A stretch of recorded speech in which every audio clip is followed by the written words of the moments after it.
Je m'appelle Ndeye Marième Ba, je suis une enseignante d'éducation physique, et une ancienne basketteuse et actuellement je suis coach de basket. Moi je le dis toujours, moi mon rôle modèle c'est mon papa. Mon papa c'est celui qui a été toujours à mes côtés parce que comme vous le savez c'est un sportif.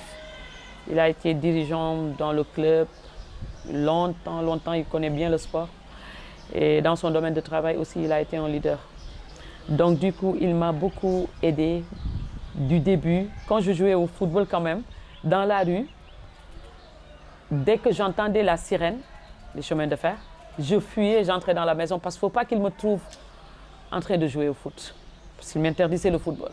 Donc quand je me suis dit, je me suis lancée au basket, il était tellement content, il m'a dit voilà, c'est ça que tu dois faire. Et quand j'ai commencé le basket, il était toujours là.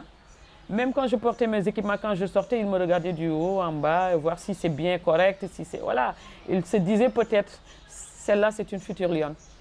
Tu vois? Donc tout le temps, il était derrière moi à m'encourager, à me pousser, me motiver dans ce que je fais. Et jusqu'à présent. Mon père, c'est le papa poule, qui aime beaucoup ses enfants, qui est proche de ses enfants. C'est un papa avec beaucoup de principes.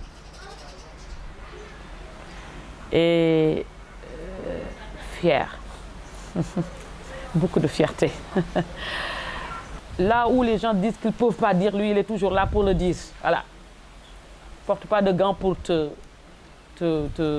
mettre les poings sur les i. Voilà, ça c'est mon papa. Après, c'est le papa qui est toujours à côté de ses enfants, qui est prêt à aider ses enfants, accompagner, orienter, éduquer. Ça, c'est lui. Je me dis parfois, si je dois m'éloigner de lui, il m'est arrivé une fois de m'éloigner de lui. Il était loin, il était à Bamako et moi j'étais à Thiès. Mais c'était tout le temps au téléphone. C'était tout le temps. On a toujours été proches depuis bas âge, depuis que je suis bébé. Ma maman me raconte une histoire quand mon papa était allé en France. Quand il devait partir, il fallait qu'il me mette le tissu là à la main, au poignet, parce que tellement j'étais collée à mon papa. Vous voyez qu'on se ressemble bien. C'est pas du hasard. Voilà. Et on a à peu près le même caractère. Et c'est pourquoi on s'entend très bien. Il y a une complicité. Complicité entre moi et mon papa. C'est pourquoi quand vous m'avez parlé de ce projet, j'ai sauté sur ça parce que j'ai vraiment envie de parler de mon père, de ma relation avec mon papa. Ça date de longtemps, depuis petite. Quand elle était jeune, elle était très attachée à moi. Mais c'est une fille intelligente et très attachante. Et aussi qui est très relation. C'est chez nous qui était le lieu de rencontre de ses amis. C'est une fille, mais en fait, elle a repris ma passion pour le sport et voilà. Et c'était tout un plaisir pour moi. Voilà, elle a hérité ça de moi. Le relationnel aussi, elle a hérité ça de moi. Elle s'est très tôt intéressée au sport parce que déjà très jeune, elle commençait à jouer au football. Elle n'a jamais fait, n'a jamais eu les tâches ménagères quand elle était plus jeune. Elle était tout le temps au terrain de basket. Et à un moment donné, elle a intégré les structures du rail et à un moment donné, elle a été la meilleure cadette du Sénégal.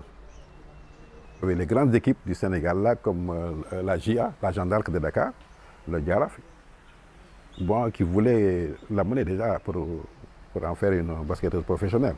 Mais j'ai refusé parce qu'elle était intelligente en classe aussi, à l'école aussi. Je voulais qu'elle allie les deux, je ne voulais pas qu'elle me quitte à cet âge-là. Je voulais qu'elle continue ses études pour faire son bac et faire ainsi de suite, mais en faisant le sport aussi.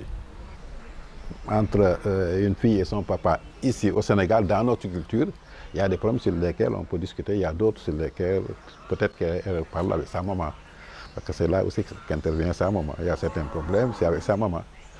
Il y a d'autres un peu beaucoup plus conventionnels, c'est avec moi. Toute la famille, c'est moi son amie. En fait, je porte le nom aussi de sa grande sœur. Sa grande sœur là, c'était son amie. Ouais. Et comme on partage beaucoup de choses, mon père dans le travail, il a toujours été comme ça. Moi, je suis professionnelle dans mon travail. Mon papa était comme ça. Dans l'académie où je suis assise d'académie, je ne fais rien sans parler à mon papa. Je ne prends pas d'initiative sans me concerter avec mon papa. Parce que toujours les conseils qu'il me donne, c'est les meilleurs. Néanmoins, parfois, je prends mes initiatives moi-même. Mais il y a un moment donné, en tant que femme, qui travaille dans un groupe plus homme que femme, tu as besoin de quelqu'un derrière toi qui te dit c'est comme ça, parce que vous savez, parfois, ce n'est pas évident avec les hommes de travailler avec les hommes.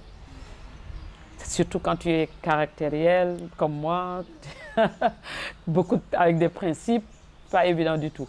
Mais grâce à lui, je tiens, je m'accroche tout le temps. Et je brûle les étapes parfois, ou bien j'escalade comme je veux, sans état d'âme. Même dans mon équipe, il y a 4 ou plusieurs filles qui sont dans cette situation. Moi, je dis en fait, c'est dans le monde du sport même, on est plus encadré par nos papas en fait. Tu sens plus le papa à côté de la sportive que la maman. Sauf si la maman est une sportive. Et très souvent, j'avais des problèmes avec ma femme parce qu'elle pensait que moi je couvrais trop les enfants. Mon expérience personnelle est assez compliquée. Moi, je ne vous ai pas dit, mais je suis enfant unique. C'est très rare au Sénégal. Je n'ai pas de sœur, je n'ai pas de frère. Je n'ai pas de demi-sœur, pas de demi-frère. Je suis unique, vraiment unique. J'ai affronté vraiment la vie très tôt. Voilà. Donc je ne voulais pas aussi que mes enfants aient ce type d'expérience, parce que c'est très dur. Et moi, je pense qu'un papa, la première chose, il faudrait qu'il puisse subvenir aux besoins de sa famille. Ça, c'est là où on l'attend le plus. La deuxième chose, accompagnez vos enfants dans ce qu'ils aiment faire. Ne les jugez pas, mais accompagnez-les dans ce qu'ils veulent faire. L'essentiel, c'est qu'on aime nos enfants, voilà, qu'on les aime, qu'on les accompagne, voilà, qu'on essaie d'en tenir une bonne relation dans la famille, une bonne atmosphère, voilà. Je sais que je dois beaucoup à mon papa, parce qu'il a beaucoup fait pour moi, depuis que je suis jeune. Depuis. Donc, merci papa, pour tout ce que tu as fait pour moi. Tu as fait de moi ce que je suis aujourd'hui. Je t'en remercierai jamais assez.